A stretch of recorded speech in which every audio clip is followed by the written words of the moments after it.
Right. Hi, everyone. Welcome, welcome. I am Kay Wilson, a regulated Canadian immigration consultant, and I'm coming to you live from Regina, Saskatchewan, with our weekly immigration live updates and highlights. Welcome, guys. Um, I'm seeing some folks hopping on in, and I see some familiar names. Thank you, guys, for those who join us every week. So, we do this every week for those who are joining us for the first time. Hi. So this is something that we do every week where we're going over the happenings of what transpired in the wonderful world of Canadian immigration. And again, for those who are new to these live updates, I'm Kay Wilson. I am the lead consultant here at Northern Connections Canada Immigration. And happy to join you guys today with going over what happened in this past week and recent news in immigration. We won't be long today, but I'll just get started. All right. All right. So I'll start with British Columbia. So BC tends to have a lot of draws. You'll notice that they have draws almost every week. And so BC had a draw on December 7th, so that was yesterday, in their skills immigration and express entry stream. They invited 267 candidates under one category. And then in one draw rather, and in the next draw, they had 51. All right. So they had two draws. The categories were the skilled worker category, international graduate, entry level and semi-skilled workers, skilled workers under express entry. So that's the EEBC, express entry British Columbia, international graduate streams as well. Also British express entry under the British Columbia program. So they had a draw and they invited quite a bit of candidates. They also conducted separate draws for those who work under NOC 0621 and 0631. You may see a lot of this happen with BC draws because they have a lot of service based businesses and also tech companies who are looking for workers, right? So I believe one of these, not the 0621 and 31, would be like retail supervisors and also restaurant supervisors. So that's what happened with BC. And like I said, you'll see some of these knocks repeated for every single draw or most draws that they do. And then the next one I'm going to is Manitoba.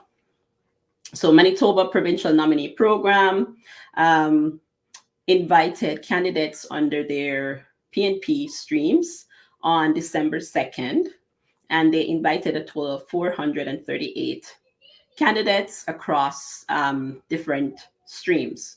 So they invited 358 candidates under the skilled workers in Manitoba category.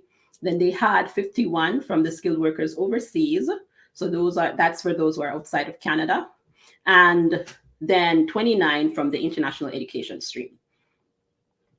Right. And they also issued 71 invitations to those who were in express entry. So 71 of those were to candidates that were in the express entry system. And for those of you who may not be familiar with British Columbia and their PNP draws, typically candidates who are overseas will need to demonstrate some sort of connection to Manitoba.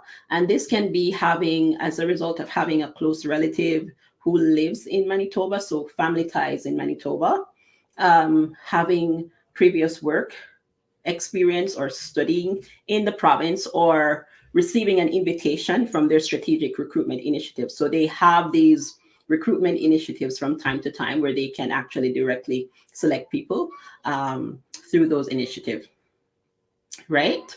And to note also that with Manitoba, like I said, with the overseas streams, they are targeting people who are outside of Canada, right? So these are also not job-related streams, so no job offer is required. But like I said, you need to have a connection to the specific province, in which case it's Manitoba, all right? And then the next draw that I want to mention is Ontario. popular province. Most of you either know of Ontario, maybe because of Toronto, or you might have relatives living there. I know most people that I talk to know someone, a friend or a relative or somebody living in Ontario, right? It's Canada's most populous province. So Ontario had a draw on December 7th, so that's yesterday as well. And it was a huge draw. So they invited 1,186 candidates to apply for provincial nomination. This draw happened in their newly created, so it was created this year, their expression of interest system, so their EOI system. And of course, the candidates that were selected in this draw, who being a part of the EOI system, were from job offer streams, right? So these were employer job offer streams, and they selected through the foreign worker stream, the international student stream, and the in-demand skills stream. So those three streams were the main categories that they selected from. And they also targeted people under the regional immigration pilot as well. And I'll go over some of the NOC codes that were selected. So Ontario tends to focus, especially like the draws that are happening from the EOI system. And it's, like I said, it's a new system, and it's mainly for those with job offers, right? So they had some health and agricultural occupations, so like nurses, aides. You'll find a lot of provinces are drawing people in this NOC of late. So 3-4-1-3, nurses, aides, orderlies, and patient service associates. They also had a draw for 4-4-1-2, which is home support workers. And that excludes housekeepers. They had general farm workers included in this, nursery and greenhouse workers. And then they also, for those who are outside of the GTA, so the GTA being the Greater Toronto Area, they had a whole slew of other occupations. And these looked like they were mostly like skilled trades related. So they had machine operators, metal workers.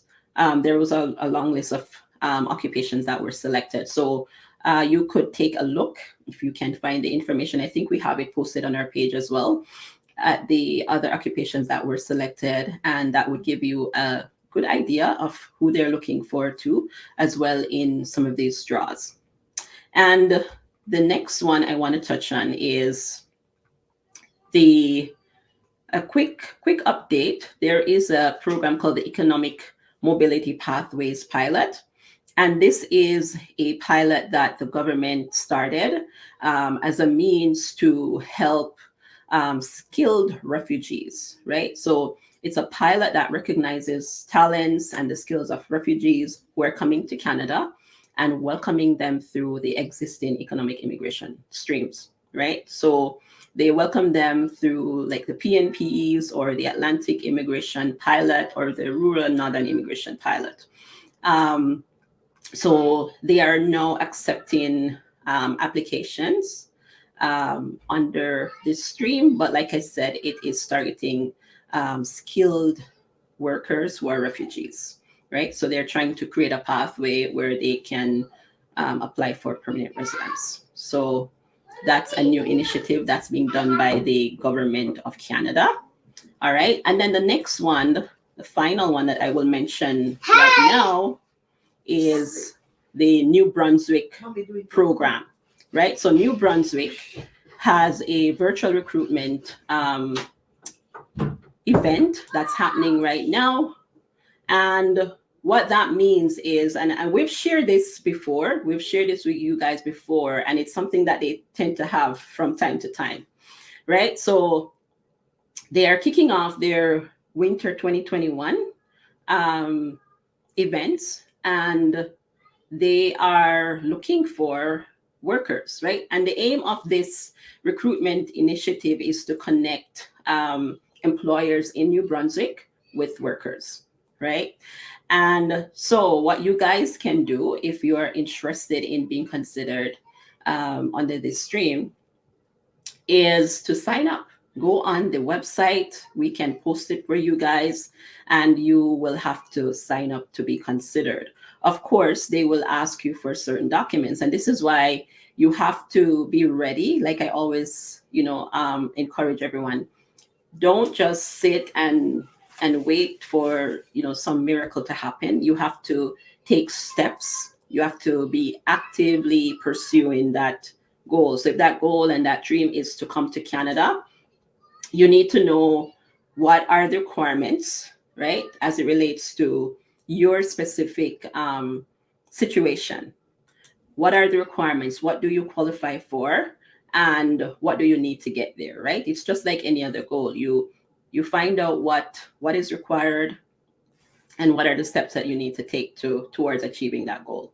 And when situations or opportunities like these happen, you can be in a position to apply, right? Because it's going to be first to apply, first to get selected if you meet the requirements of what the employer is looking for, right? So for this one, they're looking for bakers, which is 6332, specialized cleaners, 6732, process control and machine operators, that's 9461, and 9617 laborers in food and beverage processing. So those are the four specific group of occupations that they're looking for workers in. To be considered, like I said, you need to go to the website. We'll post it for you. And they will require certain documents. So they will need your language test results. You'll need your ECA report if you have completed that. Of course, your CV is required.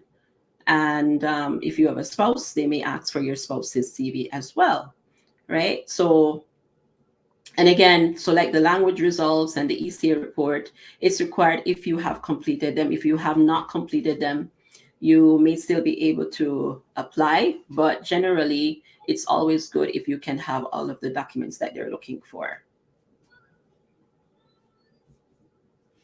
All right. And then aside from this, New Brunswick is doing some serious work to get immigrants to the province to fill the labor needs there. And they have actually launched a talent website. And this is a website. Let me see if I can find it. Yeah, it's a website. It's called the New Brunswick Job Connector website. And it's looking for workers. So there are actually jobs there where they're trying to connect, again, immigrants who are looking to come to Canada with employers in the province. Right now, they are specifically focusing on IT and healthcare workers. So if you work in any of those two industries, that's definitely something that you guys might want to check out as well.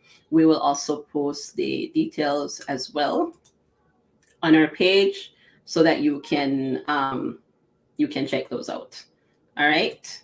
And that's all I got for you guys today. I think I saw a question. Yes, Stacy, we'll post the site so you guys can sign up if you're interested. Okay, so I see Sherry, I think. So somebody's asking, do we do visitors visas as well? Yes, we do. So we do a wide range of immigration applications. So we're a full service immigration consulting firm. So we do offer, as there are some services that might be specialized based on where you're located, right? For example, if you're in Canada versus being outside Canada. But generally, we do permanent residence applications. So if you're looking to migrate to Canada and you want to apply for permanent residence, or you want to determine what program you may qualify for, how to apply, or you need assistance with actually making and submitting that application, that is something that we assist with. We do visitors visas, as you were asking about. Yes, we assist with visitors visa applications. So that's what they would call like a temporary resident visa. We do study permits. So we do a lot of study permit applications, especially in this year where there has been a pause on some permanent residence programs, and a lot more people have been opting to come to Canada to work and study. So we do applications under that program as well. Just bear in mind that there are over 80 immigration programs, and there are some programs that might be available to those who are outside Canada, while there are others who are only available to those who are either in Canada or have been in Canada, meaning you have previously worked or studied in Canada. So we're able to assist with virtually all programs, but not everyone will be eligible for all programs, right? So it's just a matter of determining your eligibility and then going from there. So we do permanent residence as well as temporary residence applications. So if that's something that interests you, we generally start off with a consultation. That consultation can be scheduled on our website at nccanaDaimmigration.com. So that's nccanaDaimmigration.com. Or you can send us an email to info@nccanaDaimmigration.com, and we can assist you from there. I saw somebody was asking about the levels of service as well. And so I just want to point out that we do what they call full representation, where we're able to assist you with the entire process. And we also offer application guidance as well. So this means that you will be doing your application, but maybe you know what you're doing, but you need some sort of professional guidance or advice, because when you're going through the immigration process, it can be stressful. You have a lot. I can tell you, you have a ton of questions. Even after you have, you've probably submitted your application before, you may not be hearing from IRCC. You might be wondering what's happening. There will be a ton of questions along the way. So we do provide application guidance as well for those who are looking to maybe go through the process themselves, but they need some sort of professional help. So yeah, that's that.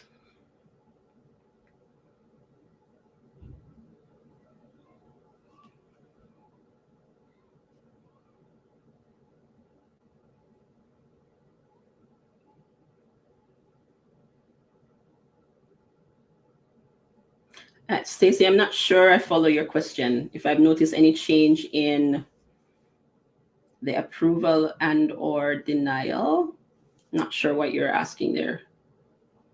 You'll have to clarify that.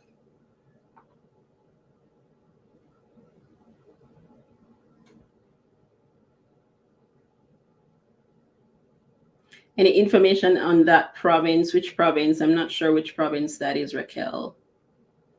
Yeah, you can email us. I need some special attention in my case.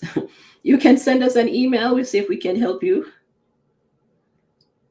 What about drivers? Drivers are, so like if you're a truck driver, New Brunswick is definitely a place to look as well. They actually had a transportation industry recruitment event recently, so you may have missed that. So the same website, just keep abreast of what's happening, keep checking it. They're always having different virtual recruitment drives, and it's from at different times. It will be for different occupations, right? So you just have to pay attention to that. But and then the next province that is really big on recruiting drivers is British Columbia, right? So okay, if I have a 2-year program, when can I sign up for PR? It's not as clear cut. That's not something that I can say. It's gonna be it's gonna look different for each person. So I would really have to take a closer look at what you're doing, where you will be, what experience you have so far, and that would help to ascertain when you can actually apply for PR. Okay, so send us an email, and then we could maybe look more into that.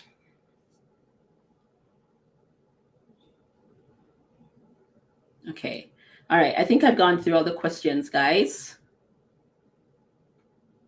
I heard there is a study permit denial surge. I can't speak to that, honestly.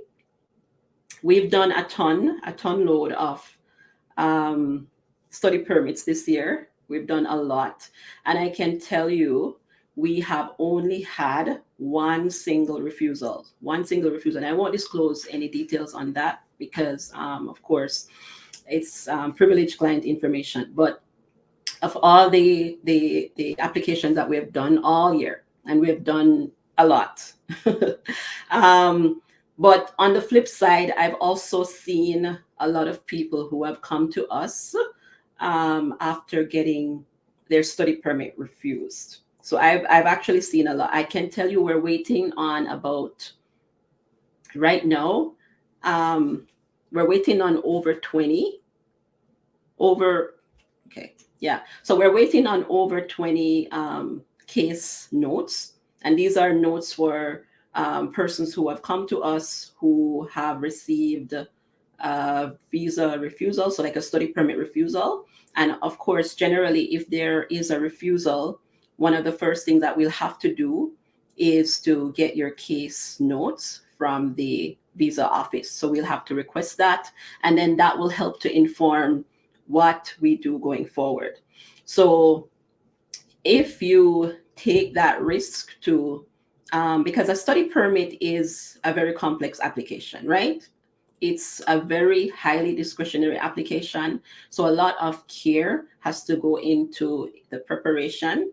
I always say that the study permit application starts at the time of choosing your program, right? So you have to take great care when you are applying for such an application. And I would not recommend taking on something like that by yourself. Even if you don't want a full representation, at least get some sort of professional guidance. That would be my recommendation. I have seen a lot of refusals, and that's from persons who have done the application themselves, or some of them may have gone to other immigration representatives who they see the fees. The fees are relatively low, and so of course they jump on it. But you have to see the value in what you're getting, right? If you're going with someone, an immigration representative, and you're not familiar with their success rates, or you have not seen any client testimonials, or stuff like that, you have to be mindful of. So some of them may have gone with other representative, and some of them may have done it themselves, but I have definitely seen quite a bit. Just know that once there's a refusal, it gets a lot more difficult when you're ready to apply again, if you choose to do so. There are, of course, a number of different options available, but it does get more expensive, and it is a lot more difficult. So bear that in mind. You always want to do an application like this right the first time. Do it right the first time. You don't want to have a strike against your name when you're ready to apply again for something else because of that previous refusal, right? And some of these, when I look at the notes, they could have been avoided. Honestly, they could have been avoided.